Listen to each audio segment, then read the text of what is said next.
Racikan Berita. Assalamualaikum warahmatullahi wabarakatuh. Waalaikumsalam warahmatullahi Ya, lanjut ya, di samping kanan saya ada Bang Eka Jaya, ya, tokoh yang tidak asing lagi tentu bagi kita semua. Beliau adalah tokoh penjaga kemuliaan bangsa, ya, dan selalu membela untuk kebenaran-kebenaran.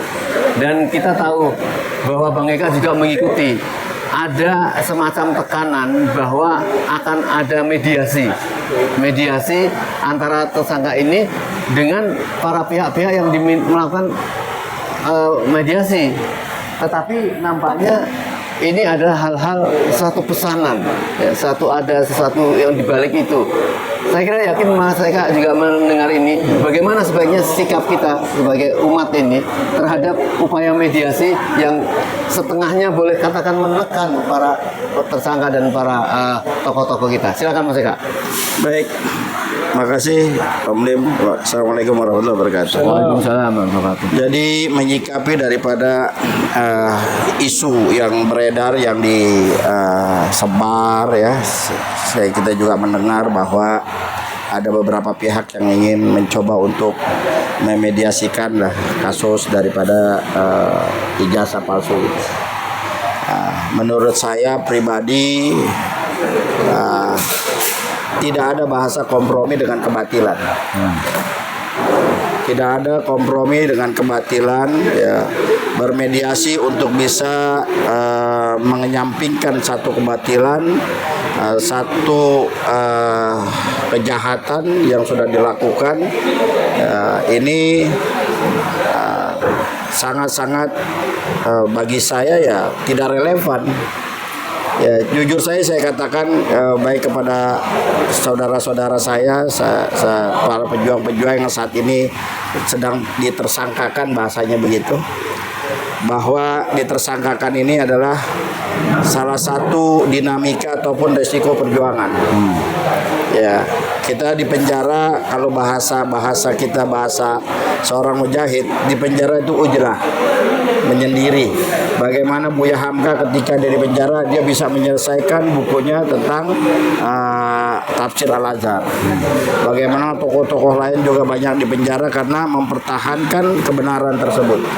Nah, tiba-tiba ada tokoh yang ingin coba untuk memediasi, untuk melenyapkan itu semua. Dan ingat, ini nggak bisa, hak dengan batil dicampur aduk, nggak bisa, Om. Allah katakan wala talbisul haqqo bil batil. Jangan kau campur adukan sesuatu yang hak dengan yang batil.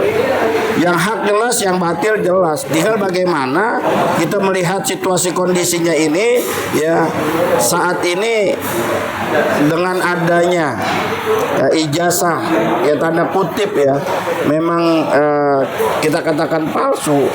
Bagaimana dia bisa memakai itu untuk dirinya, keluarganya, dan gengnya itu menguasai Indonesia, dirampas kekayaan Indonesia. Jadi Bang Eka melihat bahwa upaya mediasi ini adalah upaya untuk mengkompromikan antara yang hak dengan yang batil. Iya, jangan gitu lah, saya bilang jangan.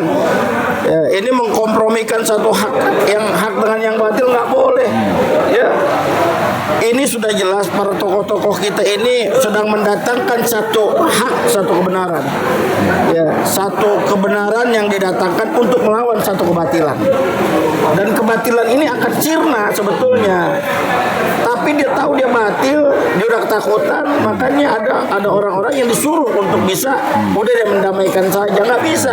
Guru, ada seorang apa namanya, kepala desa, dia memakai ijazah palsunya untuk menjadi kepala desa, dihukum 2 tahun. Apalagi ini seorang presiden, apalagi ini wapres, SMA saja dia kagak lulus, bahasa-bahasanya begitu. Ya, ini kan sangat luar biasa dan dicoba untuk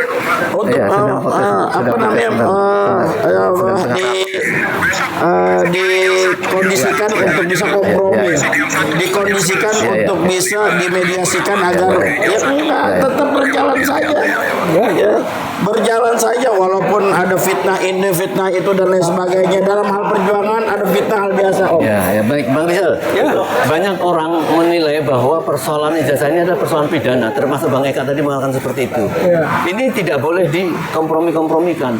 banyak yang mengatakan katanya bahwa kalau ini adalah masalah perdata, silakan bisa dimediasi. Ini ada masalah pidana. Bagaimana menurut Bang Rizal? Ya memang kemarin juga perdata ada mediasi, tapi kan gagal juga karena bohong saja, gitu kan.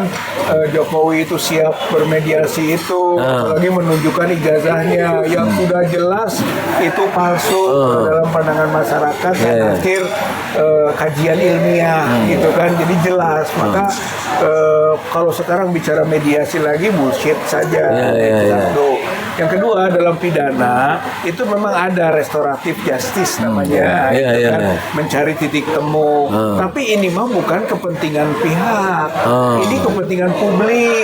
Jadi gitu. bentuknya seperti apa? Restorasi justice? Kalau restorasi justice ya kalau memang misalnya seseorang mencemarkan, damai, selesai, gitu kan. Itu diatur dalam undang-undang. Seseorang menipu, gitu ada restoratif justice, diupayakan dulu.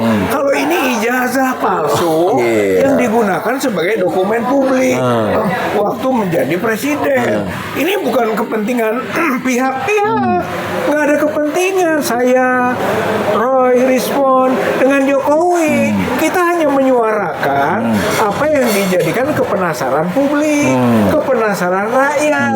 Rakyat itu butuh informasi yang sahih mengenai status ijazah Joko Widodo. Ada atau enggak ada?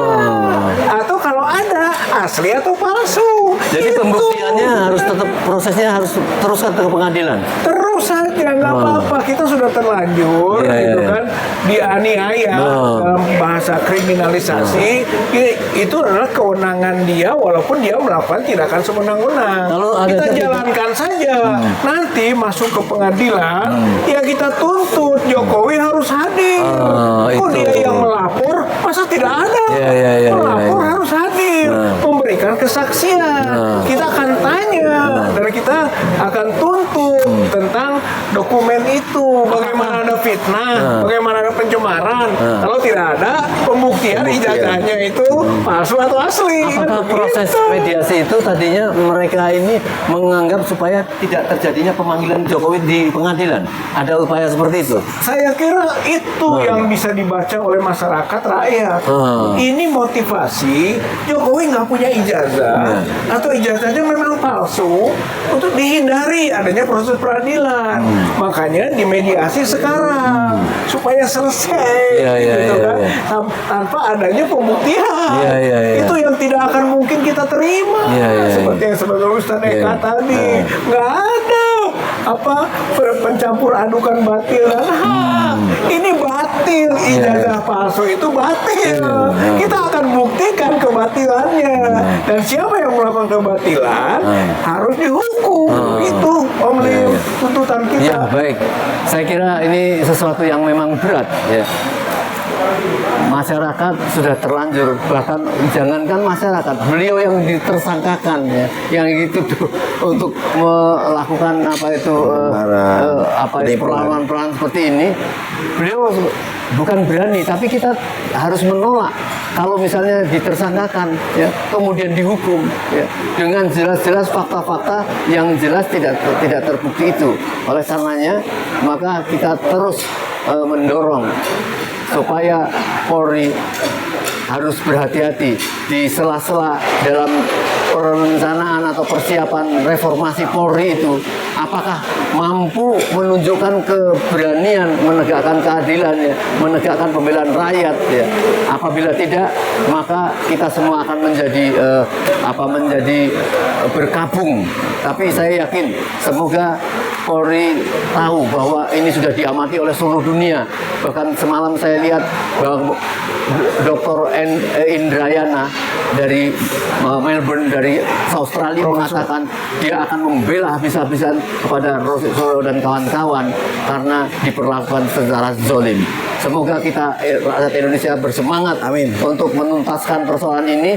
Namanya kejahatan bukan saja ijazah, tapi indikasi kejahatan yang sudah dilakukan Jokowi sejak tahun itu, rakyat untuk meminta untuk diselesaikan supaya tidak terulang pada pemimpin-pemimpin yang akan datang.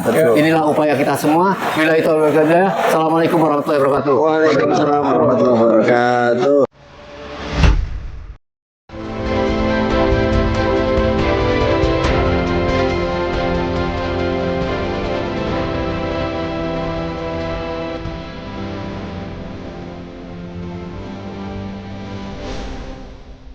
Racikan Berita